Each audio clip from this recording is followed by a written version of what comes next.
Hello Sidhu.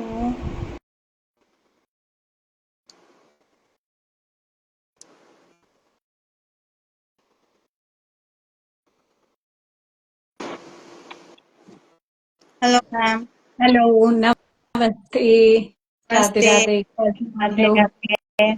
आज हमारे साथ लाइव हैं बहुत प्यारी सी एस्ट्रोलॉजर जिनका नाम है उर्मिला। आज हम उनसे पूछते हैं कि एस्ट्रोलॉजी में ऐसे कौन कौन से इंटरेस्टिंग फैक्ट्स हैं जो हमें पता ही नहीं है। तो मैम, जी। पहले तो हाँ जी, बताइए। मैं आपसे बोलना चाहूंगी कि पहले स्टार्ट करने से पहले हम गणेश कर लेते हैं। गणेश जी को स्मरण हाँ कर जी, हाँ लेते जी। हैं, है ना? हाँ जी, तो जरूर। 3 हाँ बार जी। हम गणेश जी का मंत्र बोलेंगे। ओम गण गणपतिये नमः। ओम ओम गण गण गणपति गणपतिये नमः। ओम गण गणपति ओम नमः। गण गणपतिये ओम नमः। जय श्री गण- जय श्री आज गणेश। वैसे भी एस्ट्रोलॉजी के ऊपर लाइव है तो गणेश जी को बुलाना बनता है। बहुत बनता है। वैसे भी कुछ भी हम न्यू स्टार्ट करते हैं तो हमारा रहता ही है कि हाँ गणेश जी का स्मरण कर लें तो कुछ भी ऐसे गलत नहीं होता है, कुछ प्रॉब्लम नहीं आता है, कोई विघ्न नहीं आता है, क्योंकि उनका नाम ही विघ्न हरता है ना? हाँ जी। हाँ जी। हाँ जी। तो तो अब हम शुरू करते हैं एस्ट्रोलॉजी पे चर्चा। हाँ जी, छोटी सी हाँ, एस्ट्रोलॉजी पे आज हम चर्चा करते हैं और सबको बहुत फैसिनेटिंग लगती है एस्ट्रोलॉजी, क्योंकि कुंडली इतनी डीप होती है कि उसमें से हम एक्चुअली पूरी फैमिली का पता लगा लेते हैं कैसी हमारी एग्जैक्टली। फैमिली होगी। तो पहले आप ये कभी बताइए कभी कि हम्म हाँ जी। हाँ जी। कभी हाँ कभी जी। तो ऐसा होता है कि अगर आपका डेट ऑफ बर्थ या टाइम नहीं होता है तो हम बच्चे की कुंडली से माँ बाप के मतलब चीजों का पता करते हैं कि इनका हेल्थ कैसा होगा या वेल्थ कैसा होगा। ये सब कुंडली से ही पता चल जाता है। अच्छा, ये भी पता चल जाता है। जी बिल्कुल। ओके। तो मैम, आपको मतलब इस फील्ड में ऐसा क्या इंटरेस्ट है कि आप मतलब हर कोई इस फील्ड में नहीं आता है ना? तो बिल्कुल। आप इस फील्ड की तरफ कैसे अट्रैक्ट हुई, कैसे आपने मतलब इसी को अपना प्रोफेशन बनाया कि हाँ मुझे यही फील्ड चाहिए? मैं आपको एक छोटी सी बात बताती हूँ कि पहले तो मैं अपनी कुंडली छुपा देती थी और मानती नहीं थी कि कुंडली क्या होती है या मैं मुझे नहीं दिखाना है पत्रिका या ये सब चीजें। लेकिन ये फैक्ट है, जब हम इस फील्ड में आए हैं तो पता चला कि एस्ट्रोलॉजी आपको चुनती है, आप एस्ट्रोलॉजी को नहीं चुनते। वो फिक्स ओके। रहता है कि इस उम्र में या इस टाइम आप एस्ट्रोलॉजी करेंगे, इस टाइम सीखेंगे। ये ऐसा रहता है कि आपका एस्ट्रोलॉजी आप नहीं चुन रहे हो या आप अपनी मर्जी से नहीं कर रहे हैं। ये श्री हरि की देन है और वो अपने से ये कर्म करवाते हैं, आपको निमित्त बनाते हैं। समझे? तो हाँ जी। एस्ट्रोलॉजी आप नहीं चुन रहे हो। सबसे पहली चीज तो ये है कि आप ये भूल जाओ कि आप हर किसी को एस्ट्रोलॉजी सिखा सकते हैं या ऑकल्ट साइंस में जो चीजें हैं क्या हर किसी को बता सकते हो या वो लोग समझ सकते हैं क्या? नहीं। क्यों? क्योंकि हम्म। ये साइंस, ये जो विद्या है, ये ज्योतिष विद्या, ये आपको चुनता है, कोई ओके। और से। या आपने ये नहीं बोलेंगे कि मुझे फिजिक्स लेना है, केमिस्ट्री लेना है या साइंस क्या लेना है। ये आपको खुद ही उस फील्ड में ला देगा। कुछ ना कुछ आपके साथ लाइफ इवेंट ऐसा होगा कि आप खुद उसकी तरफ खींचे चले आओगे। ओके। ऐसा होगा। मतलब यस। यानी कि मतलब हम क्या हमें कुंडली से ये भी पता चल सकता है कि हम एस्ट्रोलॉजी के लिए सही हैं कि नहीं? क्या हम ऑकल्ट साइंस में आ सकते हैं? बिल्कुल। जब आप कुंडली खोलेंगे उसमें आपके ग्रहों की प्लेसमेंट कैसी है और उनका इफेक्ट आपकी लाइफ पे क्या पड़ेगा और कैसे पड़ेगा, वो सब चीज तय रहती है।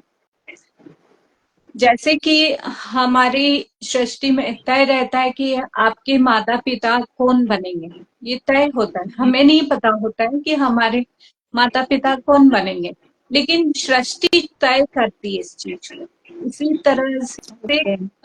एस्ट्रोलॉजी भी सृष्टि तय करती है कि तुम सीखोगे और तुम नहीं सीखोगे, इतना ओके है तो डीप। ओके तो मतलब कुंडली के मेन मतलब कंपोनेंट्स क्या होते हैं? हमें बर्थ टाइम डेट ये तीनों चीज क्यों जरूरी होते हैं कि कुंडली देखिए, कैसे बनती है? हाँ, सबसे पहले हम समझते हैं कि एस्ट्रोलॉजी क्या है। Astrology is a tool, GPS tool. जैसे आज हम जानते हैं कि व्हाट इज जीपीएस। हमको कहीं भी जाना होता है, हम फटाफट अपने जीपीएस को लगा लेते हैं और उस जगह पहुंच जाते हैं। तो ये तो हुआ मैप, है ना, ये मैप हुआ। और एस्ट्रोलॉजी वर्क करती है, आपका लाइफ मैप बन गया। मतलब लाइफ को किस तरह का मोड़ देना है, ये आपका एस्ट्रोलॉजी बताती है ओके। कि आपको किस तरफ जाना है। और उसी तरह से अब ब्रह्मांड में 360 डिग्री जो रहता है, हम वास्तु भी ही पढ़ते हैं तो 360 से ऊपर 361 भी नहीं होता है, 360 डिग्री ही होता है। तो हाँ उस जी। ब्रह्मांड में अ, 9 ग्रह दिए हुए हैं, है ना, 1 से लेके हम्म। 9 तक के 9 ग्रह दिए हुए हैं। सूर्य, चंद्रमा, मंगल और जुपिटर, शुक्र, शनि, राहु, केतु, बुध। केतु। तो बुध। हर एक का एट्रीब्यूट अलग है। हर हर हर ग्रह अपना एक अलग उसका काम है, उसका मतलब है। और उसी 9 ग्रह पे आपकी लाइफ चलती रहती है, ओके। उसी 9 ग्रह।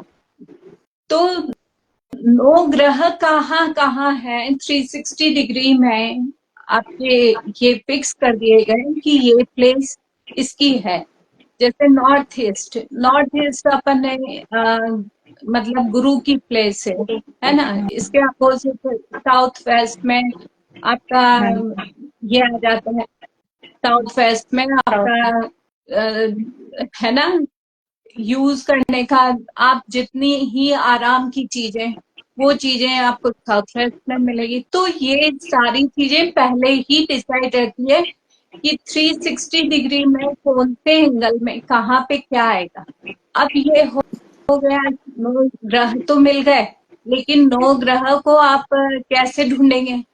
अब हम्म। जीपीएस तो आपने ओपन कर लिया, लेकिन आप कैसे जाएंगे? इसके लिए काम आता है आपका date of birth, time and place. आपका जन्म कहाँ ओके। हुआ और आपका डेट क्या था, और उस समय क्या चल रहा था, उस टाइम कौन से ग्रह में कौन सा ट्रांजिट चल रहा था, ये सब डिसाइड होकर वो मून से आपकी पूरी कुंडली बन जाती है। ओके। ओके। कुंडली बन, हाँ, इसलिए मतलब correct birth time, correct date of birth, place, ये तीनों चीज होना बहुत जरूरी होता है।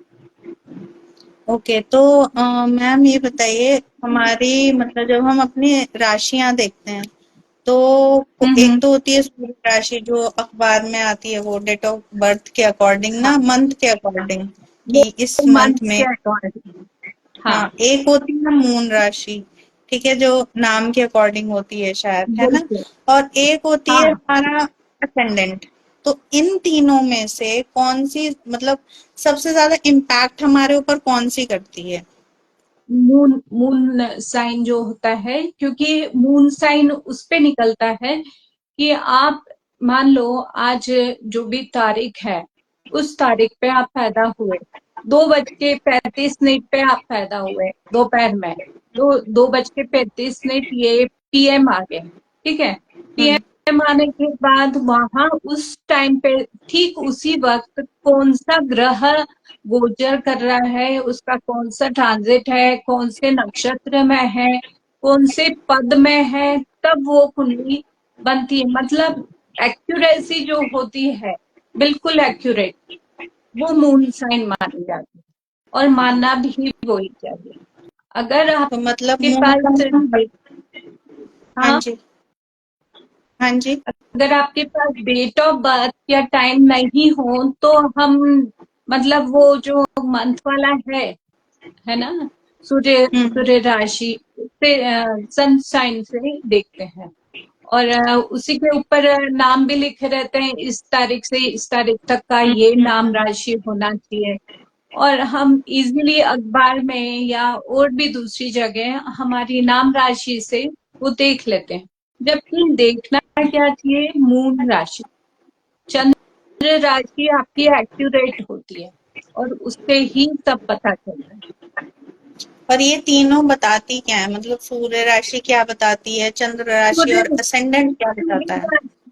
हाँ, सूर्य राशि जो है वो आपकी पर्सनालिटी और थोड़ा बहुत कुछ बताती है, लेकिन चंद्र राशि है जो पूरा आपका आत्मा से लेके आपके मन तक की पूरी मतलब एक्सरे रिपोर्ट आ जाती है, उसकी पूरा एक्सरे निकल जाता है किससे, मून राशि से।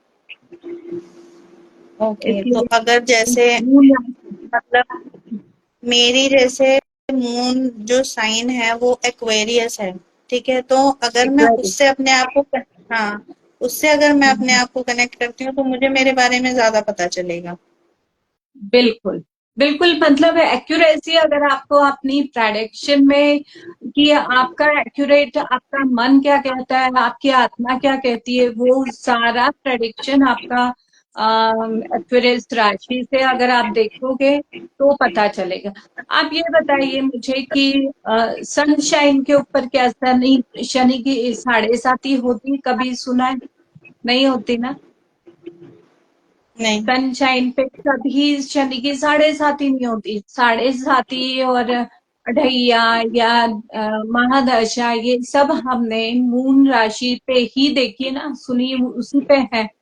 तो हम्म। एक्यूरेसी जो होती है वो मून राशि पे आती है, उसी से पूरा प्रेडिक्शन देखा जाता है। मून राशि ओके। ऑलवेज मतलब चंद्र राशि को ही एक्यूरेट मानना चाहिए। ओके, तो मतलब फिर अगर मैं अपने आप को देखूं तो मैं एक्वेरियस के हिसाब से मानूंगी, बल्कि मेरे जो असेंडेंट है वो जेमिनाई है। तो अच्छा, अच्छा, अच्छा।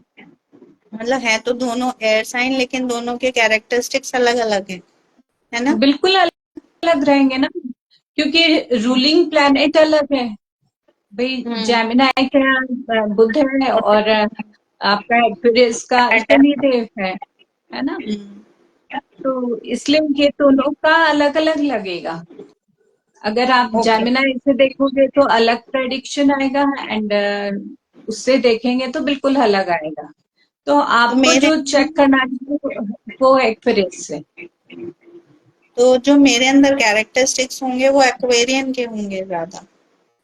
बिल्कुल, एक्वेरियन के ज्यादा होंगे कैरेक्टरिस्टिक्स, और एक्वेरियन ऐसा बोला जाता है, उसका सिंबल आपने देखा होगा, ये घड़ा होता बड़ा, है ना। वो ऐसे हाँ, पानी डाल घड़े रहे में हैं। से पानी निकलता हुआ, है ना। तो घड़े में मतलब एक तो जल है, मतलब आप काफी इमोशनल होंगे, और दूसरा थोड़ा थोड़ा थोड़ा थोड़ा हर साइन का इसमें इम्पैक्ट आ जाता है, हम्म। हर तरह का इम्पैक्ट आ जाता है, और एक्वेरियन बहुत ही मतलब स्पष्टवादी होते हैं, जो करना मतलब करना, ऐसा रहता है, ओके। काफी इस टाइप के रहते हैं, और स्पष्टवादी, बहुत ज्यादा एम्बिशियस, ये सब चीजें क्वालिटी उनमें होती है।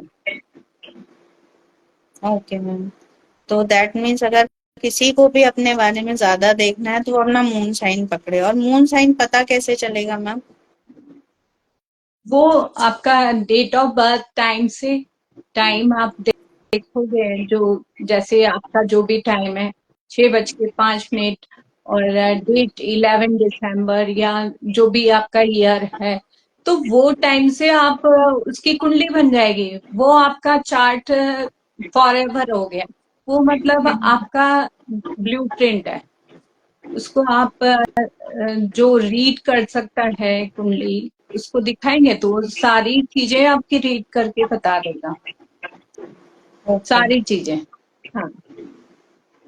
ओके, तो मैम ये बताइए कि जो हमारी कुंडली में 12 हाउसेस होते हैं, है ना? हम्म। तो बिल्कुल। उनका सबका क्या अलग अलग इम्पैक्ट होता है, क्या सिग्निफिकेंस होता है और क्या दिखाते हैं?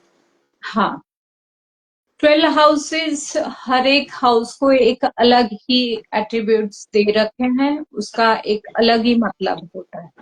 तो हम स्टार्ट करते हैं नंबर 1 से, ठीक है हाँ ना? जी। नंबर 1 मतलब जिसको हम, ये क्या है, एंटी क्लॉकवाइज चलता है। Number okay. 1, नंबर 2 ऐसे एंटी क्लॉकवाइज चलता है।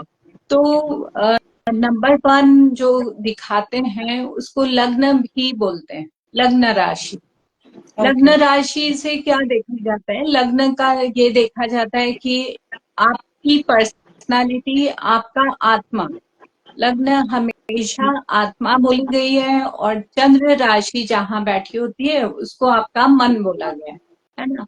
तो हम्म। आपका मन, आपकी हेल्थ, ये सब आप लग्न से देखेंगे, ठीक है? ओके। और हम्म। नंबर 2, अब 2 नंबर हाउस क्या हुआ? आपकी वेल्थ, मतलब आपके पास कितनी प्रॉपर्टी, पैसा क्या है, आप कितना अच्छे से बोल पाते हैं, आपकी वाणी कैसी है, वो सब आप नंबर 2 से देखेंगे। आपके घर का देखेंगे कि ये घर कैसा है, वो सब आपका नंबर 2 से देखा जाएगा। सबसे ज्यादा अगर जो चीज देखी जाती है वो एक तो वाणी, आपकी वाणी कैसा है, आपका खान पान कैसा है, और दूसरा आपकी वाणी के बाद आता है आपका पैसा। ये पैसा और वाणी सबसे ज्यादा देखा जाता है। अब नंबर 3 पे आता है आपके सिबलिंग्स, है ना? और छोटी ओके। यात्रा।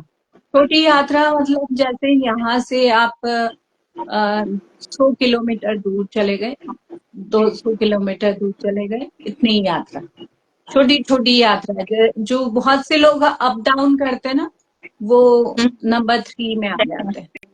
वो ओके। छोटी ही यात्रा थी। सिबलिंग्स में आ जाते हैं, मतलब आपके चाचा ताऊ के बच्चे या आपके जो भी भाई बहन है ना, वो सिबलिंग्स में आ जाएंगे। और आपके दोस्त, फ्रेंड्स वगैरह, वो भी आपको 3rd नंबर वाली हाउस में ही देखा जाएगा। जैसे कोई बोलता है ना कि मेरे बच्चे का उसकी संगत अच्छी नहीं है ना? तो जब ऐसी बात आती है तो आप फटाक से 3rd नंबर राशि कौन सी बैठी है, वहां पे कौन सा ग्रह बैठा है, ये आप देख लेंगे, ठीक है? अब ओके। नंबर आता है 4 नंबर। 4 नंबर हम्म। मतलब सुख भाव बोलते हैं इसको। तो सुख भाव, सुख कहाँ मिलता है हमें? माँ की गोद में, है ना? हम्म। माँ की गोद में अगर सुख भाव है तो जहां से सारे सुख आपको मिलते हैं, लग्जरी, कंफर्ट, जो चीजें मिलती है, कार्स और आपका घर, घर में आके आपको सुख मिलता है ना? हम्म। तो वो हम्म। सब चीजें सुख भाव देखा जाता है 4th नंबर से। तो ये हुआ सुख ओके। भाव। नंबर 5 पे आते हैं तो नंबर 5 में आपकी लर्निंग्स देखी जाती है। जैसे छोटे हम्म। बच्चे का लर्निंग शुरू होता है ना? हम्म। फर्स्ट से लेके 5th तक की लर्निंग्स होती है, वो आपका 5th भाव बताता है। और इसमें आपका डायटी कौन है, आप किस भगवान को पूजेंगे, या आपको किस भगवान को की पूजा करना चाहिए, वो भी आपका 5th हाउस ही डिसाइड करता है। और आपके अफेयर्स, रिलेशनशिप्स, ये सब भी 5th हाउस से पता चलता है। अब ओके। नंबर 6 नंबर है आपका ये ऋण रोग डिपो का। ऋण मतलब कि लोन, आपके लोन्स। जितने आपने हाँ, जितने भी डेट कर रखे हैं, डेप्स हो गए। और रोग, रोग मतलब जो भी हेल्थ इश्यूज होते हैं, ये रोग हो गए। और ऋण रोग रिपू, हम्म। ऋण रोग रिपू, है ना? रिपू मतलब कि आपके जो भी दुश्मन होते हैं, ऋण रोग शत्रु, जो भी दुश्मन होते हैं वो उस पे आते हैं। तो मतलब सारी चीजें ऋण रोग शत्रु भी होंगे ही होंगे, अगर लाइफ में आए तो ऐसा थोड़ी ना है कि सब अच्छा ही अच्छा होगा। कोई ना कोई ऐसा भी होता है, कोई शत्रु भी होता है, कई बार हमें लोन्स भी लेने होते हैं, तो वो सारा 6 नंबर से देखा जाता है। 7 नंबर ओके। है पार्टनरशिप का। 7 नंबर पार्टनरशिप में आप जैसे आपका खुद का लाइफ पार्टनर भी और बिजनेस पार्टनर, ये सारा आप इससे देखेंगे 7 नंबर से। 7,000। 7 नंबर से, और इससे ही देखा जाता है, जैसे लोग बाग दिखाते हैं जो बिजनेस करते हैं कि मुझे XYZ से बिजनेस करना चाहिए या नहीं करना चाहिए। जैसे हम कुंडली दिखाते हैं ना शादी से पहले, वैसे ही इसमें भी दिखाया जाता है कि मुझे इससे पार्टनरशिप सुटेबल रहेगी या नहीं, है ना। तो मैम, ये चीज उससे देखी जाती है। जी। एक क्वेश्चन आया है कि सूर्य शुक्र एर्थ में है, क्या करूं? सूर्य और शुक्र 8th में है, हम्म। उस पे राशि कौन सी है उनसे पूछो। राशि कौन सी है 8th हाउस में? 8th हाउस तो है, लेकिन राशि कौन सी राशि में बैठे हैं सूर्य और शुक्र? 12 पाइसेस में। पाइसेस में बैठे हैं। तो मतलब ये है कि उनका थोड़ा सा जो सूर्य है वो डाउन है। उनको सूर्य को मतलब सूर्य देव को जल चढ़ाना चाहिए, रोज जल चढ़ाएं, और वीनस के लिए दुर्गा चालीसा करें। ये दोनों चीज उनको करना चाहिए। मतलब सूर्य डाउन है, मतलब या तो फादर से बनती नहीं है या फादर से दूर है, ऐसा हो सकता है। इससे पूछो कि होगा ऐसा क्या? कुछ है क्या? इससे हम्म। होगा क्या? सन सन वीनस से होगा क्या? मतलब एक ही जगह है अगर तो होगा क्या? वीनस मतलब कि डाउन है। डाउन है मतलब उनका लग्जरी कंफर्ट में कमी है, और पिता तो जो भी चीजें हैं या तो पिता से दूर रहते हैं या उनके और उन पिता के विचार मैच नहीं होते, ऐसा होता होगा। ऐसा होता है। उनसे जिनका भी है टैरो बबीना, इस टाइप की चीज होगी। वीनस उच्च का होगा क्या 8th में? नहीं, बिल्कुल नहीं। हाँ, वीनस बनती नहीं उच्च का आदत है। 8th में नहीं, लेकिन जो राशि में बैठा ना 12th राशि में, उसमें वो उच्च का है, लेकिन प्लेसमेंट गलत है। वीनस उच्च का है 12th हाउस में, 12th राशि के साथ माना जाएगा, वीनस उच्च का माना जाएगा। लेकिन बैठा का है वो 8th हाउस में, जहां बड़ी बीमारियां दे देता है। ठीक है, 8th हाउस आपका मतलब ऐसी चीज देगा, बड़ी बीमारी, या फिर आप ऑकल्ट में जाएंगे। ये भी हो सकता है कि आप ऑकल्ट साइंस की स्टडीज करें, ऑकल्ट में भी ले जाता है। क्या वो हाँ, वो लिख ऑकल्ट में रही। है? हाँ, ऑकल्ट में है और फादर से बनती भी नहीं है, वो भी बोल रही हैं। बिल्कुल, बिल्कुल ये ही होगा कि फादर से नहीं बनेगी, और वीनस उच्च का है वो ऑकल्ट में ले जाएगा इनको। Very good. दोनों ही चीज हो गई। दोनों चीज ओके, मिल यानी गई ना।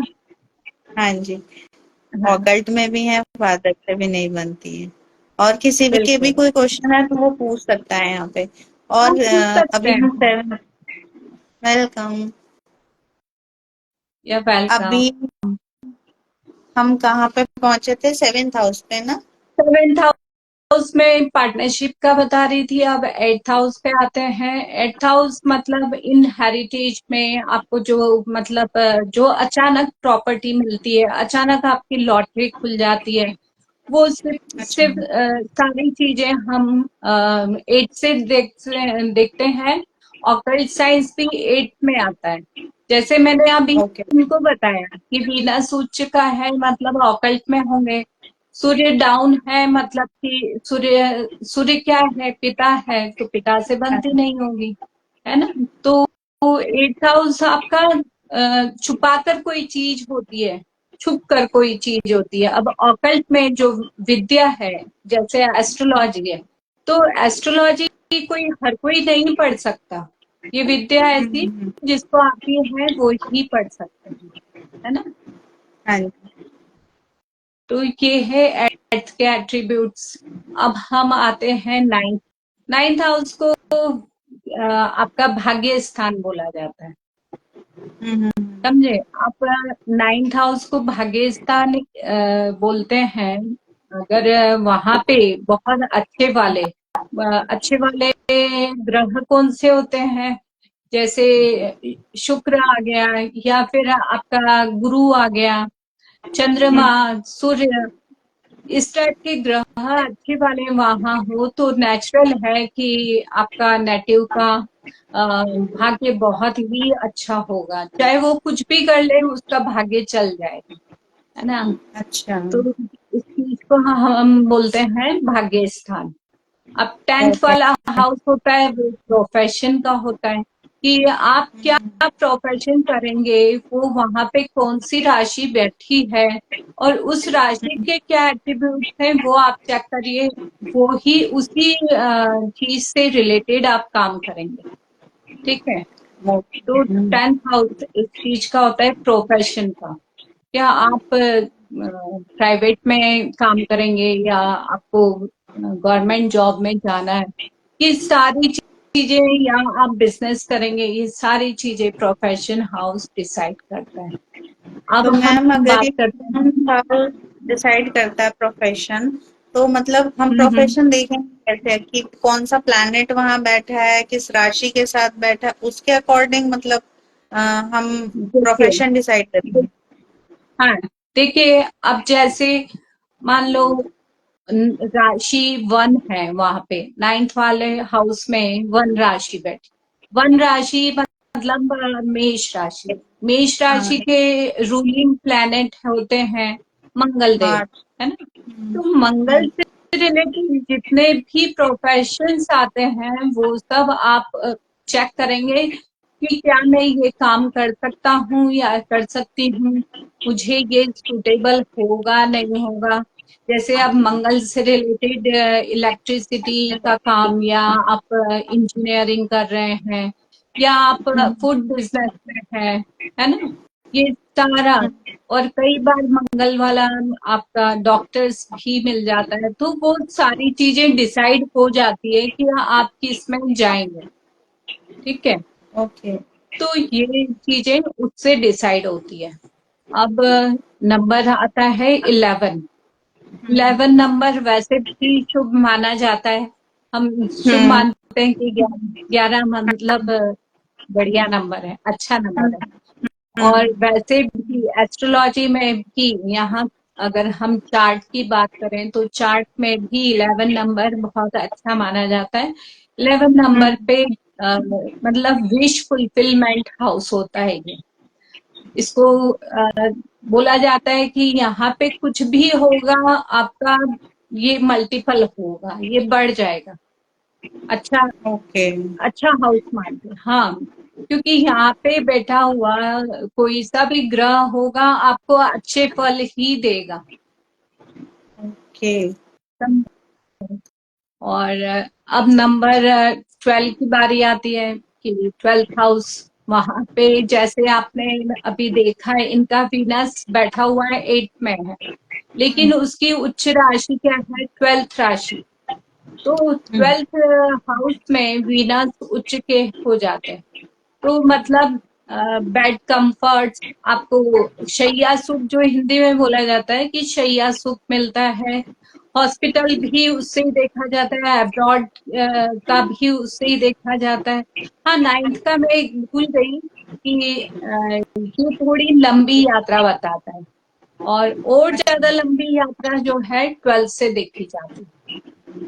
ओके। मतलब आप जैसे गोवा से कोडाईकनाल गए, ये लंबी यात्रा हो गई, तो ये हो गया आपका 9th हाउस से देखा जाएगा। लेकिन if you want to go abroad, वो देखा जाएगा 12th हाउस से, कि 12th हाउस में कहाँ कनेक्शन बन रहा है, ये 12th हाउस से देखा जाएगा। तो अब्रॉड के कनेक्शंस, आपकी हॉस्पिटल्स, कभी कभी रहता है ना कि हॉस्पिटल आपको एडमिट करना पड़ा है या कुछ, और जेल जेल की यात्रा भी 12th हाउस कराता है, और मतलब बेड कम्फर्ट्स, शैया सुख भी 12th हाउस देता है। तो ये सारी चीजें हम 12th हाउस से देखते हैं। और मोक्ष का द्वार है, जैसे हम नंबर 1 से स्टार्ट हुए थे, नंबर 1 से 12 तक गए, तो नंबर 1 कब आया? जब आप जन्म हुआ तब आपका नंबर 1 बना, और नंबर 1 से चलते चलते आप 12th पर आए, ये आपका मोक्ष का द्वार भी बोला जाता है, ये ओके। मोक्ष का द्वार है। ओके, क्वेश्चन है, टॉरस लगन की कुंडली में केतु अगर सेकंड हाउस में हो तो क्या होगा? टॉरस लगन की कुंडली है और केतु सेकंड में है, खर्चा बहुत करते होंगे क्या? थोड़ा सा खर्चा खुलकर करा करो, मतलब केतु बैठा हुआ है, इसलिए मतलब दान पुण्य में खर्चा करना चाहिए खुलकर। जितना हाथ बांध कर चलोगे तो पैसा और भागता जाएगा।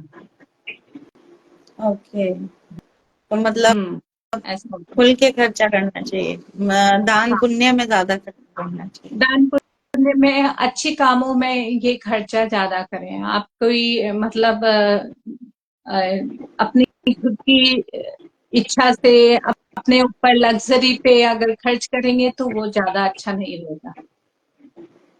ओके। ओके, बता हाँ। देना जीजू वो।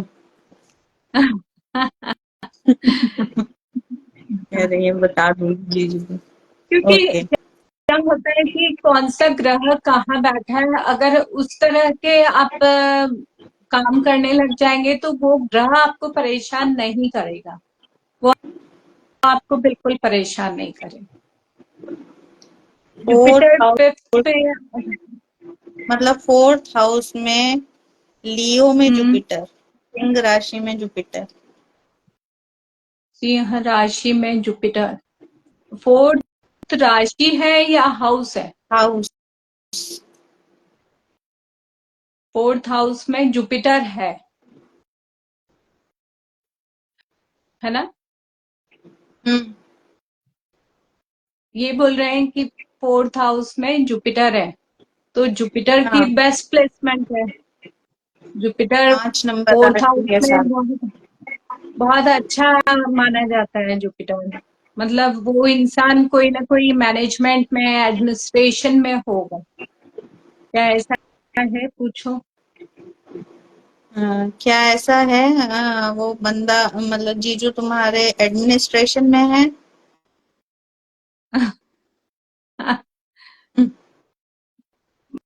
मतलब वो ऐसा होगा कि अपनी बात को कैसे ऊपर रखना अच्छे से जानता है, हाँ जी, अपनी ओके। बात को मनवाना बहुत अच्छे से जानते हैं, और काफी नॉलेजेबल होंगे।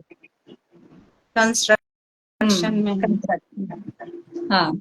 मैम, जैसे आपने बताया कि सेकेंड हाउस कम्युनिकेशन को भी दिखाता है, अभी इन्होंने पूछा था कि केतु अगर सेकेंड हाउस में हो, ठीक हाँ। है, हाँ। तो तो वो फिर मल्टीपल, कम्युनिकेशन आपकी कैसे होगी? सेकंड हाउस में केतु है ना, मल्टीपल लैंग्वेजेस सिखाने के लिए भी होता है, कि आप बहुत सारी लैंग्वेजेस यूं सीख लेते हैं। ओके। हम्म। वो बहुत ओके। जल्दी मतलब कैच कर लेते हैं, लैंग्वेज को बहुत जल्दी कैच कर लेते ओके, तो मैम जैसे अभी आपने बताया, ये तो 12 हाउसेस हो गए, अब ट्रांजिट्स हैं। होते हैं, ठीक है। ट्रांजेक्ट प्लैनेट्स होता तो मूवेबल है, मूव कर रहे हैं, रोज ही है। हाँ, अलग अलग मूव कर रहे हैं, तो हमारे बिल्कुल। एक लग्न चार्ट है, ठीक है, ये तो तब बन गया था जब हम पैदा हुए थे, ठीक है। हम्म। लेकिन प्लैनेट तो रोज ही चल रहे हैं, तो जो वो रोज की ट्रांजिट होती है, मतलब लग्न चार्ट से ज्यादा अच्छे से हमारी पूरी लाइफ पता चलेगी, या जो हम रोज की ट्रांजिट देखेंगे उससे हमें ज्यादा पता चलेगा कि आज का दिन हमारा देखो कैसा जाएगा। देखो आज का दिन कैसा जाएगा वो तो हम टैरो से देख लेते हैं, और ट्रांजिट से आज का दिन का पता चलेगा, क्योंकि ट्रांजिट क्या होता है, रोज आपका जो प्लेनेट है कहाँ से कहाँ पहुंचा। अभी जैसे हम जानते हैं कि आपका सैटर्न 11th राशि में, मतलब मकर राशि में है, कैप्रिकॉर्न में, हम्म है ना। तो ये आपका कैप्रिकॉर्न से, क्योंकि शनि 2.5 साल लगाते हैं एक राशि से दूसरी राशि में जाने में, तो अभी 2.5 साल जैसे ही खत्म होगा शनि का, हम्म वो वैसे ही दूसरी राशि में पहुंच जाएंगे, ठीक है ना। और मून जो है, मून सबसे फास्टेस्ट है, मून के बाद बुध है, बुध को 45 दिन लगते हैं, तो ये ट्रांजिट्स चलते रहते हैं। तो ट्रांजिट से जो करंट सिचुएशन देखनी है कि अभी ये मेरा ग्रह यहाँ पे इस जगह पे है, तो इसका इम्पैक्ट मेरी वाली राशि पे क्या पड़ेगा। तो ट्रांजिट ओके। इससे होते हैं। देखिए 12 हाउसेस वहां के वहीं रहेंगे, ये खांचे हैं, ये हाँ 360 जी। डिग्री का आपको हम्म दे दिया है। और हम्म इसके बाद आपके हाउसेस तो बदलेंगे नहीं, बट हम्म आपके ग्रह ऐसे रोटेट होते रहेंगे, है ना। हम्म, और जो रोटेशन होता है उसको ट्रांजिट कहा जाता ओके, है ना। समझ गए। अब मैं एक चीज बताइए कि एक तो होता है हम लग्न से अपना देखते हैं, एक बिल्कुल। हॉरोस्कोप आता है, ठीक है, जिसे राशिफल कहते हैं, है ना। तो इनमें क्या डिफरेंस होता है हॉरोस्कोप में और कुंडली देखने में? देखो कुंडली हिंदी वर्ड है, हॉरोस्कोप इंग्लिश वर्ड है, बस इतना फर्क और है, और कुछ भी राशि। फर्क नहीं। और जो जो लग्न राशि, अगर आप नमांश और इनकी बात कर रहे हो, तो ये क्या होता है कि इनके और डिवीजन कर दिए गए हैं। जैसे वास्तु में हम पहले 4 दिशाओं को पढ़ते हैं, फिर 4 के बाद 8 को पढ़ते हैं, 8 के बाद 16 को पढ़ते हैं, वैसे हम्म ही इसमें डिवीजन, और उसको डिविजनल चार्ट बोला जाता है, ठीक है। तो वो अलग होता है। जैसे अब किसी को शादी करनी है, तो उसका नमांश देखा जाएगा। शादी की नहीं, हम लड़की के बारे में कैसे जानेंगे कैसी होगी इसके होने वाली पत्नी, तो वो हम नमांश देखेंगे उसका, कि इसका शादी कैसा रहेगा, या शादी के बाद इसकी लाइफ कैसी रहेगी, वो हम नमांश देखेंगे, ठीक है। ओके। तो इस तरह से मतलब डिवीजन कर दिया गया है कि और ओके। बारीकी से और माइनरली उसको देखा जाए, और बारीकी से उसको चेक किया जाए कि इसका मतलब क्या होगा, और इतनी देर में यहाँ पे क्या हो सकता है। तो ओके, तो उस वक्त आपके डिविजनल चार्ट काम आते हैं। जी। जैसे हम दो लोगों की कुंडली मिलाते हैं, ठीक है, आजकल हम्म। तो मतलब जैसे होता है लव सॉफ्टवेयर। मैरिजेस भी हो रही हैं, ठीक है, हाँ लव हाँ। मैरिजेस हो रही हैं, मतलब हम्म। लड़का लड़की पहले से जानते हैं एक दूसरे को, ठीक है, बिल्कुल। उनको सब पता है एक दूसरे के बारे में, लेकिन उनका चार्ट नहीं मिल रहा, कुंडली नहीं मैच हो रही, ठीक है, हाँ तो हाँ। क्या मतलब उनको उसी चीज को आगे बढ़ाना चाहिए, या कुंडली मैच नहीं हो रही तो रुक जाना चाहिए? मतलब कुंडली देखो का वो कंपैटिबिलिटी मैच करने में कितना बड़ा रोल होता है?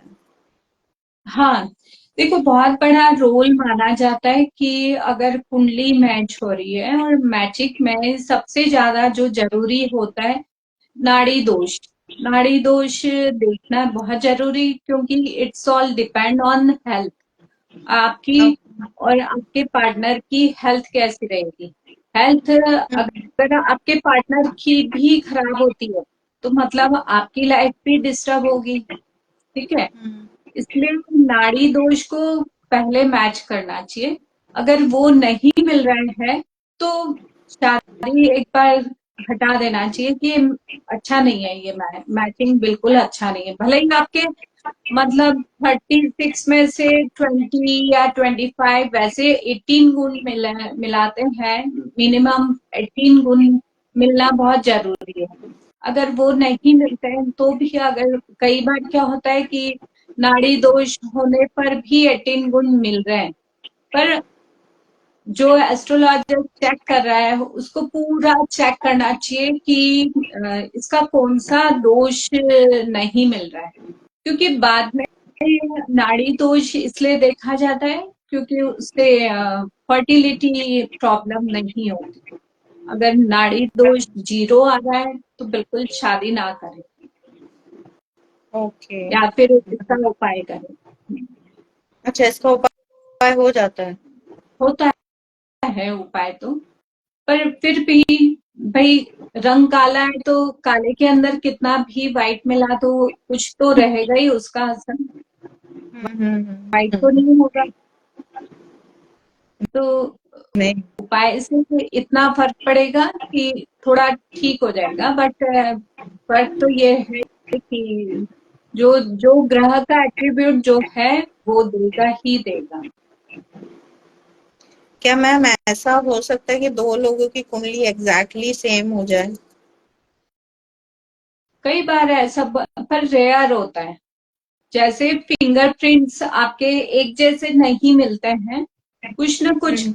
बल्कि ये भी बोला जाता है कि ट्विंस पैदा होते हैं उनकी भी कुंडली एक जैसी नहीं होती है, बल्कि उनके नेचर भी कई बार आपने देखा होगा एक जैसे नहीं होते। हाँ, नेचर तो भी ऐसा एक जैसे क्यों? नहीं। ऐसा क्यों? ऐसा इसलिए क्योंकि हर एक इंसान अपनी किस्मत लेकर पैदा होता है, हर एक का अलग हम्म। रहता है। और फिंगरप्रिंट जैसे नहीं मिलते हैं वैसे ही कुंडली भी एक जैसी, भले ही टाइम और सब चीजें, ग्रह, सब चीजें मिल रही होगी, पर नक्षत्र, उपनक्षत्र, उप उप नक्षत्र, मतलब ये नहीं मिलते, ये सेम नहीं होते। मेरे पास एक मतलब केस आया था, वो मैं उतना डीप तो नहीं गई थी क्योंकि उतना डीप नहीं आती मुझे एस्ट्रोलॉजी, लेकिन हाँ मतलब उनकी जो वो लग्न में चार्ट था दोनों का, वो फादर और डॉटर थे, मतलब वो एक साथ पैदा भी नहीं हुए थे, उनके बीच में बहुत एज गैप था, लेकिन उन दोनों का फादर लग्न चार्ट और डॉटर, फादर मतलब अच्छा बाप बेटी। सेम थे। हाँ हाँ। तो पर डेट चेंज हो गई होगी ना। हाँ, डेट तो चेंज हुई लेकिन वो जो लग्न चार्ट होता है ना वो एग्जैक्टली सेम था, तो मतलब एक बार हाँ, देख के मैं थोड़ा सा कंफ्यूज हो गई थी, क्या ऐसा हो सकता है? सबसे बड़ा चेंज तो डेट का हो गया। हाँ। हाँ, डेट तो तो चेंज थी उनकी, हाँ, लेकिन वही डेट का चार्ट सबसे एक बड़ा, जैसा था। तो चार्ट मतलब भले सेम हो, सबका सबका सेम होने के बावजूद भी अ, आप उनके किस्मत एक जैसी नहीं मिलेगी, आपको कभी नहीं मिलेगी। मतलब किस्मत तो अब बेटी अभी छोटी है, आगे आगे बनेगी। लेकिन हाँ मतलब ये देख के मेरे लिए पहली बार ऐसा हुआ था कि मतलब प्लैनेट्स वहीं बैठे हैं, उनकी डिग्री वही हम्म, है, और ऐसे मतलब बिल्कुल एग्जैक्ट बहुत कॉपी। ऐसे बहुत से ओके। होते हैं कि बहुत से लोग की कुंडली एक जैसी दिख रही है, ऐसा लगेगा अभी तो ये वाली देखी थी, आप क्या वही आए हैं? पूछने में भी आ जाता है कि हम्म। आपने क्या नाम बदल कर बात कर रहे हैं, तो पूछने में आ ही जाता है क्योंकि बहुत कुछ सेम चीजें होती है। तो चीजें ओके। फिर भी चेंज रहती है, फिर भी, क्योंकि उस वक्त आपका ट्रांजिट कौन से में था, आपका गोचर क्या चल रहा था, किस राशि में कौन सा गोचर था, ये मायने रखेगा, इस वक्त मायने रखेगा। ओके। तो मैम जो हम्म। कुंडली होती है, क्या वो पास्ट लाइफ भी बता देती है कि हम पास्ट लाइफ से क्या लेके आए हैं, क्या मतलब क्या क्या चीजें हैं?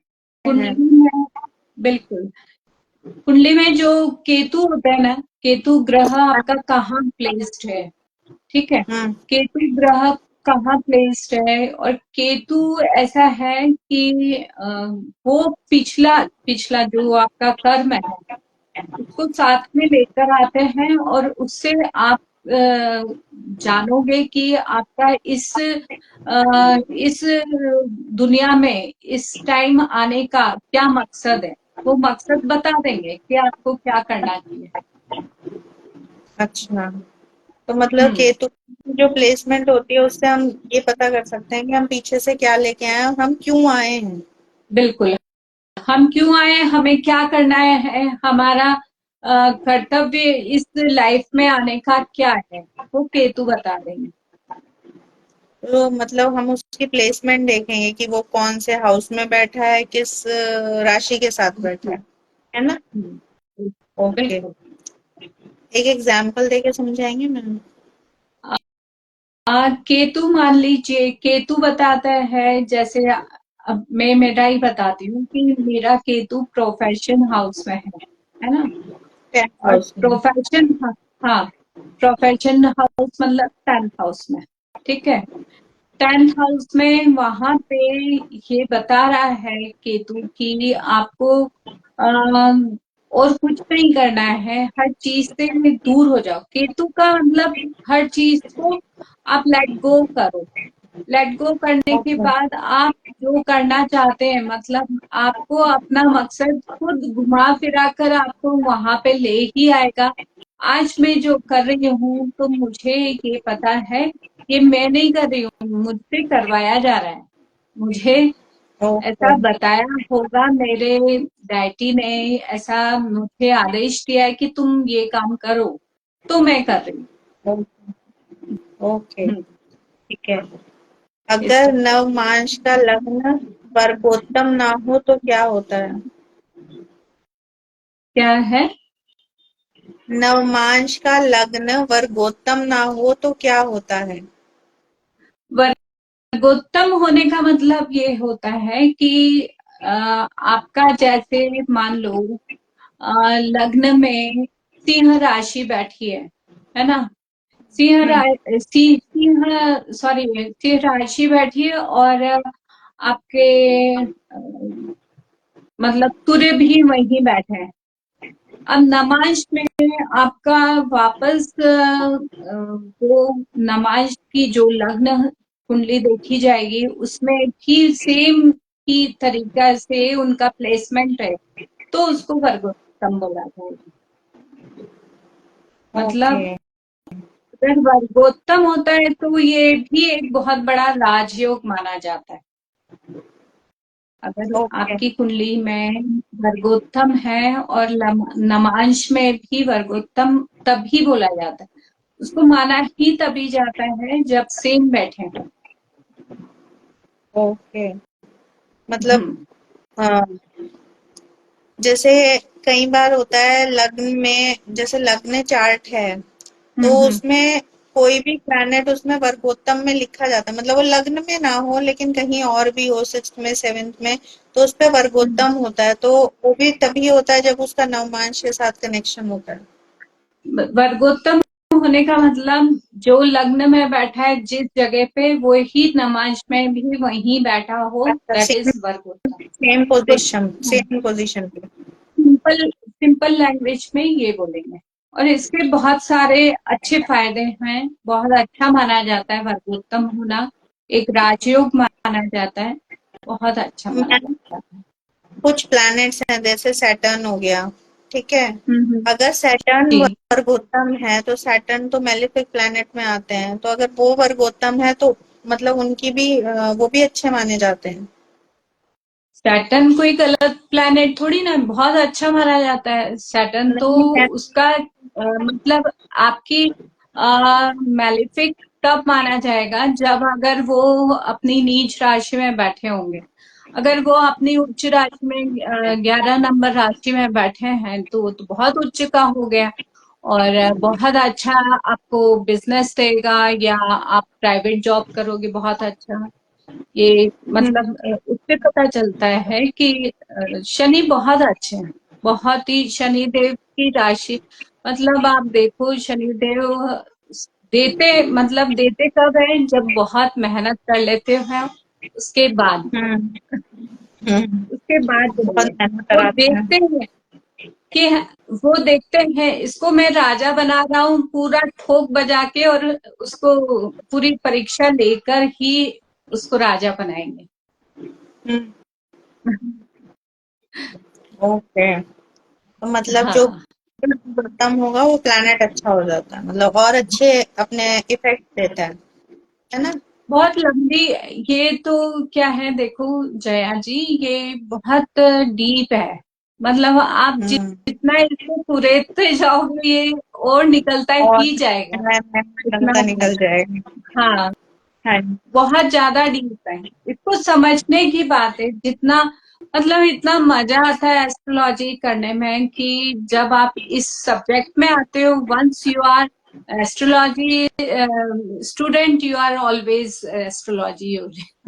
मतलब ये ऐसी स्टडी है कि कभी खत्म ही नहीं होगी। हाँ हम्म। जी। बबीना कह रहे हैं जुपिटर जुपिटर की दृष्टि अगर 5 और 9 पे पड़े, 5th और 9th हाउस पे पड़े तो भी पास्ट लाइफ कनेक्शन होता है। नहीं, ऐसा कुछ तो नहीं होता है। जुपिटर की दृष्टि बहुत अच्छी होती है, और 5 पे तब पड़ेगी जब अगर जुपिटर आपका लग्न में बैठा है ना। लग्न में बैठकर 5वीं दृष्टि वो एक तो आपके 5th हाउस पे देंगे, और 7th दृष्टि आपके पार्टनर हाउस पे, और 9th दृष्टि 9th उस पे देंगे। ओके। तो ऐसा तो पता नहीं होता होगा, पर हमें तो इसका इतना नहीं है कि उसका मतलब पास्ट लाइफ का पता चलता है। पास्ट लाइफ का ज्यादा पता आपका या तो केतु से चलेगा, 5th हाउस से चलेगा, या 12th हाउस से। अच्छा, 5th हाउस से भी पता चलता है। हाँ, 5th हाउस से भी। क्या आप किसको पिछले जन्म में मान रहे थे, कौन से आपके देवता थे, आप क्या मान रहे थे, वो भी। हम्म।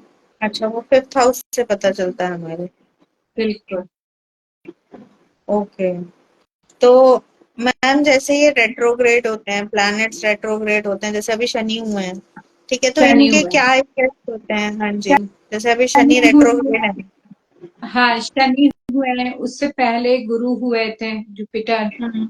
है ना। तो रेट्रोग्रेड में क्या होता है कि जैसे जो शुभ ग्रह हैं वो तो शुभ ही रहेंगे, और थोड़े से धीमे हो जाएंगे। हम उल्टा चलते हैं तो एकदम उतनी तेज दौड़ नहीं लगा पाते हैं जितना आप सीधा चलकर लगाओगे, है ना। हम्म। तो रेट्रोग्रेड में होना मतलब कि उल्टी चाल चल जाएंगे। तो ओके। शनि देव में तो ऐसा नहीं है कि वो सबके लिए गलत है, वो सबके लिए खराब करेंगे।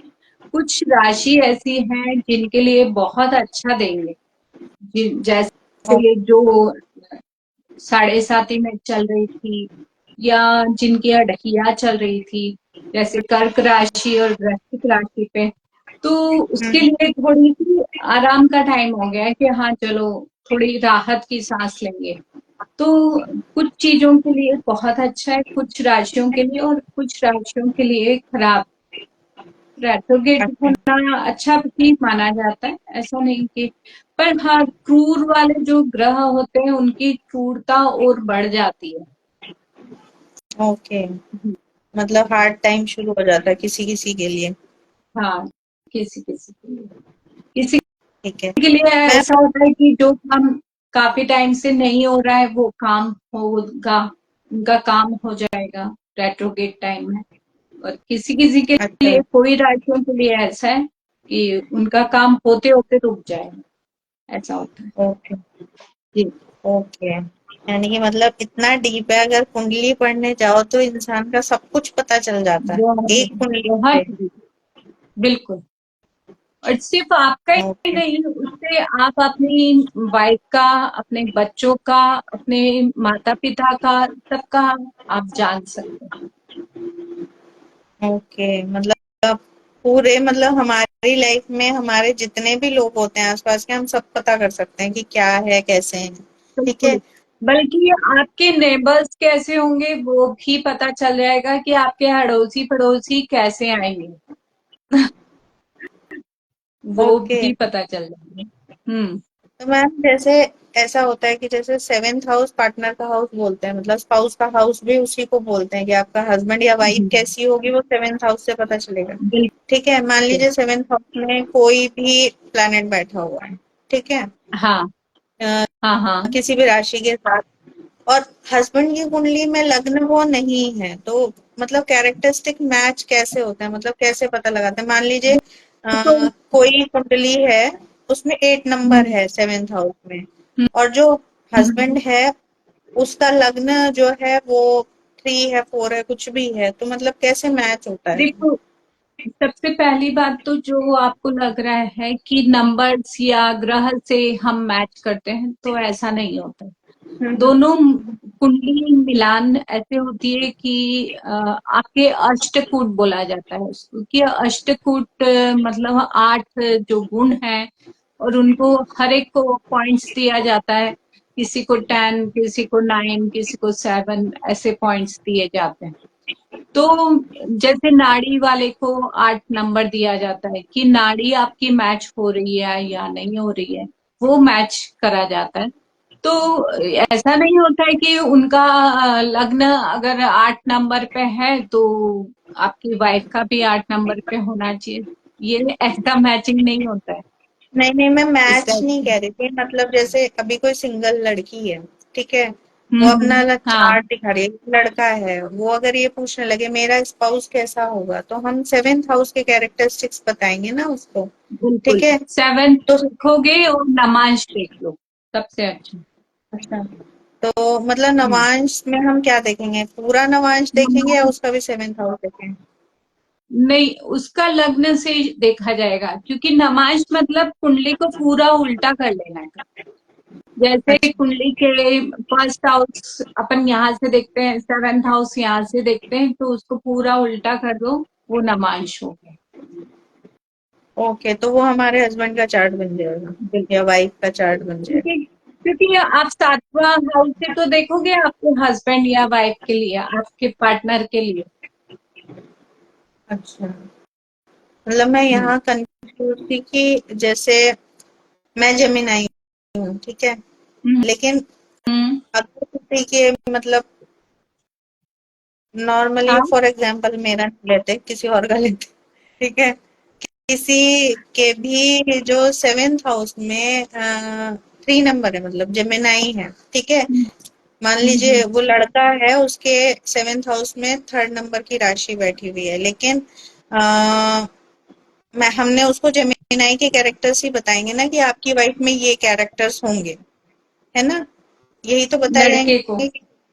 हाँ, कि आपकी वाइफ में ये वाले कैरेक्टर्स होंगे, जेमिनाई वाले कैरेक्टर्स होंगे, ठीक है, लेकिन उसकी वाइफ जेमिनाई ना होके उसका लग्न लॉर्ड कुछ और है, ठीक है, तो वो कैरेक्टर्स मिसमैच नहीं होते हैं, क्योंकि अगर वहां नहीं, कैप्रिकॉन है ऐसा कुछ है नहीं तो। होता है। देखो, ऐसा कोई जरूरी नहीं है कि उसकी चार्ट में अगर जेमिनाई है तो उसको जेमिनाई लड़की ही मिलेगी, ऐसा नहीं होता है।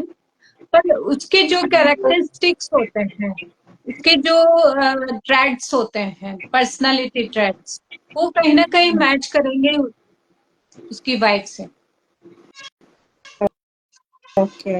जरूर, मतलब समझ गए ना कि अगर 3 नंबर राशि उसके पार्टनर हाउस में है, तो जरूरी नहीं होता है कि 3 नंबर आने वाली का लग्न 3 ही हो, ऐसा नहीं होगा। बट उसके कैरेक्टरिस्टिक्स कहीं ना कहीं मैच करेंगे। ओके, वही मतलब इसी चीज से मैं कंफ्यूज हो जाती थी। जी जी। ओके, यही चीज मैं पूछ रही थी, मतलब मैं इसमें कंफ्यूज हो जाती थी कि मतलब हम तो मतलब उस तरह से देखते हैं कि भाई ये जेमिनाई है या ये है, हाँ। तो उस दिक्कत आ जाती थी, मतलब मैं कंफ्यूज हो जाती थी वहां जाके कि ऐसे कैसे मैंने तो यहाँ। कितनी बार, जैसे लड़के लड़कियों की कुंडली नहीं है या टाइम ऑफ बर्थ नहीं है, तो मैंने तो टैरो की मदद से मैंने मैच किए हैं। टैरो हम्म, से मैच किए, अच्छा, कुंडली उससे मैच भी की मैच है। करते हैं? बिल्कुल, टैरो से मैच किया। टैरो से कैसे मैच किया मैं, ये तो नया टैरो सुनने में। टैरो से मैच करने का सिस्टम मैं अभी टैरो नहीं लेकर आई, वरना मैं बताती आपको। जैसे जो बड़े वाले ग्रह हैं, वो सारे ग्रह लड़के के निकालो, लड़की की निकालो। वो निकालने के बाद एक लास्ट आप कार्ड निकालोगे कि ये मतलब कैसा है इनका आगे का लाइफ, क्योंकि कंक्लूजन कार्ड तो निकलता ही है। कंक्लूजन कार्ड निकालने के बाद आपको पता चल जाएगा कि इन दोनों की कंपैटिबिलिटी कैसी रहेगी आगे जाके। मतलब बड़े बड़े प्लैनेट्स का मतलब जो मेजर अरकाना कार्ड है वो निकालेंगे।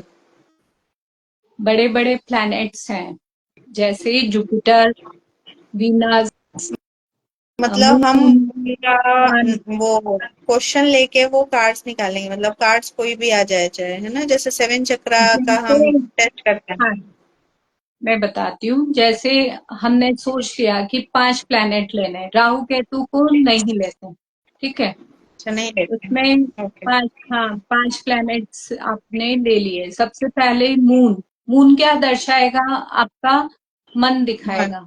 मून का मन आपने क्वेश्चन करा कि सुनील का मून कैसा होगा, आपने कार्ड निकाला। फिर राधिका का मून कैसा होगा, आपने कार्ड निकाला। दोनों मतलब 2 लाइन चलेगी साथ साथ में। फिर समझ जुपिटर, गई। जुपिटर आपका कैसा निकलेगा, तो उससे भी पता चलता है और मैच होती है, और बहुत परफेक्ट मैच होता है। करके देखना, याद करोगे। ये यार, ये नई चीज पता चली एक्चुअली, आज ये तो हाँ। पता ही नहीं था। अभी तक मतलब रीडिंग्स बहुत की, कुंडली किसी की टैरो से नहीं मिलाई। नहीं, लड़का बहुत अच्छा है कि क्योंकि नहीं, बस इतना। क्योंकि बच्चे ना बहुत से ऐसे आते हैं जिनको पता ही नहीं है कि उनका बर्थ टाइम क्या है। आप कुंडली कैसे मिलाए? चलो भाई, कुंडली नहीं मिलाते, लेकिन कार्ड्स तो है ना हमारे हाथ में। कार्ड से करती हूँ मैं। ओके, ये सीरियसली बहुत नया है। ये नई नॉलेज दी आज आपने, ये हम भी करके देखेंगे। और चक्रास का भी देख लेती हूँ कि कौन सा चक्र आपका डिस्टर्ब है और किस पे वर्क करना चाहिए आपको हेल्थ का, क्योंकि हेल्थ वाले क्वेश्चंस भी बहुत आते हैं कि हमको पता नहीं क्या हो रहा है, हमारी हेल्थ इतनी खराब हो रही है। हमारे पास तो डेट ऑफ बर्थ भी नहीं है, न टाइम है, कुछ नहीं है। तो वो चक्रास का भी ऐसा ही बनता है। ओके। मैम, जैसे हम्म। सेकंड मैरिज होती है, आजकल बहुत लोग आते हैं पूछने के लिए, जो डिवोर्सी होते हैं या विडो होते हैं, कि भाई हमारी उसमें सेकंड मैरिज है कि नहीं, क्या वो कुंडली से हमें पता चल जाता है कि इनकी लाइफ में सेकंड मैरिज होगी कि नहीं? अरे सेकंड, थर्ड, फोर्थ जितने बोलो, वो तब कुंडली में पता चलता है। सेकंड मैरिज का, थर्ड मैरिज का, सेकंड बच्चे का, थर्ड बच्चे का, मतलब सब चीज पता चलती है कुंडली से। अच्छा, ये भी पता चल जाता है कि कितने बच्चे होंगे, कितने, मतलब हाँ, वो कहाँ मतलब से देख। कितने बच्चे होंगे और कितना क्या, फर्स्ट बेबी या सेकंड बेबी या थर्ड बेबी, आपका मिसकैरेज होगा या सिजेरियन होगा, ये सब भी कुंडली से पता चलता है। और ये पता कैसे चलता है? अगर हम सेकंड मैरिज देखें तो नाइन्थ हाउस कहते हैं देखना चाहिए। देखिए, सेवेंथ सेवेंथ हाउस अपन फर्स्ट मैरिज का होता है ना, हम्म हम्म और नाइन्थ हाउस सेकंड मैरिज का। फिर उसके बाद एक छोड़ के तीसरा, मतलब 11th हाउस आपकी तीसरी मैरिज का। ऐसे बढ़ाते जाओ, ऐसे एक एक हाउस देखते छोड़ जाओ। के। बिल्कुल। तो उसका मतलब पता कैसे चलेगा कि इस बंदे की होगी कि नहीं होगी? वो तो जैसे आपने 7th हाउस में देखा कि इसकी शादी अच्छी है या नहीं है, कौन से ग्रह का प्लेसमेंट हो रहा है, या कौन से ग्रह की दृष्टि, एस्पेक्ट, उसके ऊपर एस्पेक्ट आ रहा है, वो डिपेंड करता है कि होगी या नहीं होगी, या सेकंड मैरिज लव मैरिज होगी या लव कम अरेंज मैरिज होगी। ये सब अच्छा, ये भी सेकंड पता हाउस से, चलता है। बिल्कुल, सब चीज पता चलती है। मतलब अगर कुंडली हाथ में हो गई तो हम उस इंसान की पूरा मतलब जीवन उसको बता सकते हैं। पूरा, मैंने क्या बोला था, जेरोक्स कॉपी है कि बस पढ़ने वाला चाहिए, पढ़ना आना चाहिए आपको। अगर पढ़ना आ गया तो बिल्कुल आप सब कुछ बता सकते हो। एक्चुअली बहुत इंटरेस्टिंग है। इतना नहीं बहुत पता था, इंटरेस्टिंग। इतना डीप है कि ये चीजें भी पता चल जाती हैं कि सिजेरियन सब होगा या चीज नॉर्मल होगा, ये भी पता चल जाता है। बिल्कुल नॉर्मल होगा, सिजेरियन होगा, या तड़प तड़प के आपकी डिलीवरी होगी, वो सब पता चल जाता है। हाँ, ये जया पूछ रही हैं कि मैम अंतरदशा महादशा में क्या करना चाहिए। देखो, महादशा मतलब कि जैसे मैं आपको बहुत सिंपल वे में समझाती हूँ। जैसे अभी मोदी जी का राज चल रहा है ना, दैट इज महादशा। कि किसका कार्यकाल चल रहा है वो महादशा कहलाता है।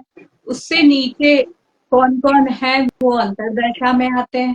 फिर और नीचे जाते हैं तो सूक्ष्म प्रत्यंतर दशा। अंतरदशा, सॉरी भूल गई। अंतर दशा आती है, उससे नीचे जाते हैं तो सूक्ष्म दशा आती है। मतलब जैसे जैसे आप डीपली अंदर जाते जाएंगे, आप और क्लोज क्लोज का प्रेडिक्शन देते जाएंगे। जैसे एक दो दिन की ही बात पूछनी है कि कल मेरा एग्जाम है, कैसा जाएगा, ठीक है। हम्म। तो एक दो दिन का प्रेडिक्शन किससे देंगे आप? वो सूक्ष्म दशा। तो दशा से लेकिन महादशा किसकी चल रही है, अंतरदशा किसकी चल रही है, प्रत्यंतर दशा किसकी चल रही है, उसके बाद सूक्ष्म दशा पे आप आएंगे। उसके बाद कंक्लूजन आएगा कि क्या बोलना है उससे होता है। मेन इम्पैक्ट तो मैम महादशा का चलता होगा ना। बिल्कुल चलता है ना। महादशा का ही है। बिल्कुल वही तो बोल रही हूँ कि स्टार्टिंग आपको महादशा से देखना है। महादशा के बाद आपका अंतरदशा कौन सी आ रही है, अंतरदशा के बाद आपका प्रत्यंतर दशा कौन सी प्रत्यंतर। आ रही है, फिर सूक्ष्म दशा। ओके, तो मैम जैसे टैरो में तो हमारी इंट्यूशंस भी बोलती हैं, ठीक है। तो क्या कुंडली में भी इंट्यूशंस का कोई रोल होता है या ये टोटली प्रैक्टिकल होती इसमें है।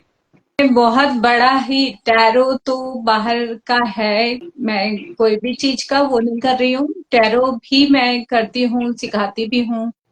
लेकिन टैरो भी इंट्यूशन का है, वो सब कॉन्शियस माइंड का कनेक्शन है। इसमें तो आपका मतलब इंट्यूशन ही काम करता है, और जितना पावरफुल आपका इंट्यूशन होगा, आप तभी एस्ट्रोलॉजी में आ पाएंगे।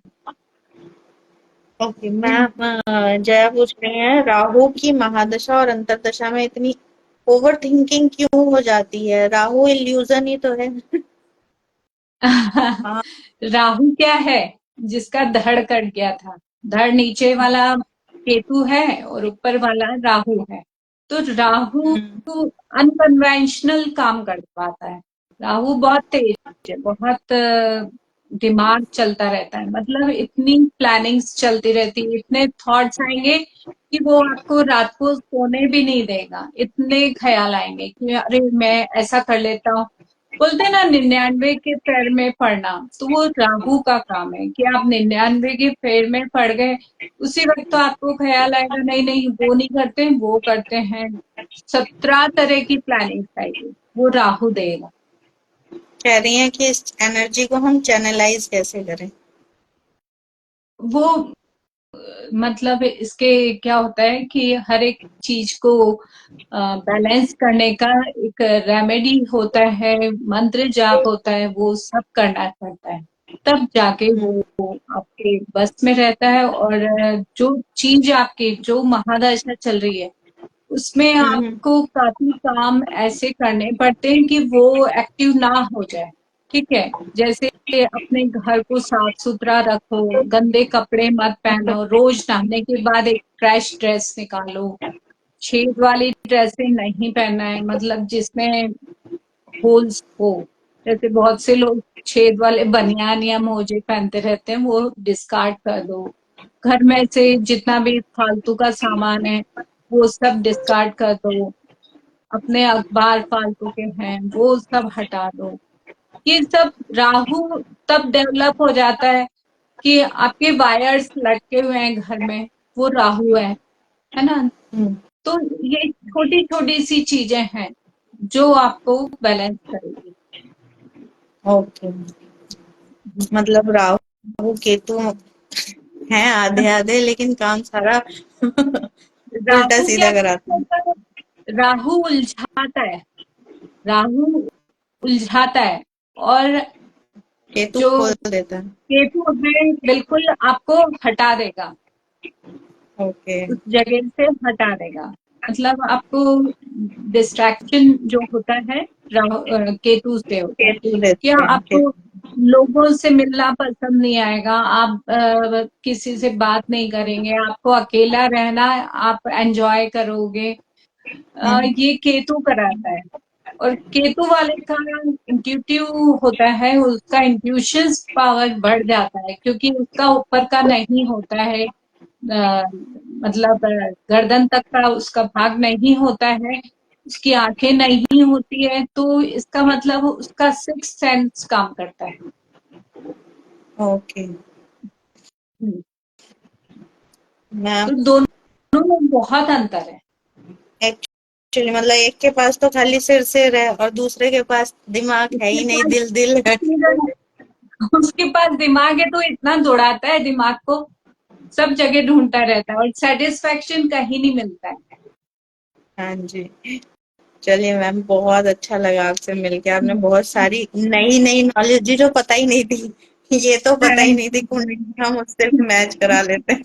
नहीं, ये तो आप बिल्कुल करके नया था। देखिए। हाँ। नहीं, हमें ट्राई करके देखूंगी। ये तो बिल्कुल मतलब बिल्कुल नया था। तो बहुत हाँ। बहुत थैंक यू, आपने इतने कम टाइम में इतना अरेंज किया आने का। मुझे पता है आप बहुत थैंक यू। बिजी रहते हो। ठीक है, okay, thank you thank you. Ma'am, good thank night. You. Thank you so much. Thank you thank you viewers. Ma'am. Okay, bye. Bye bye, good bye. Night. Good night.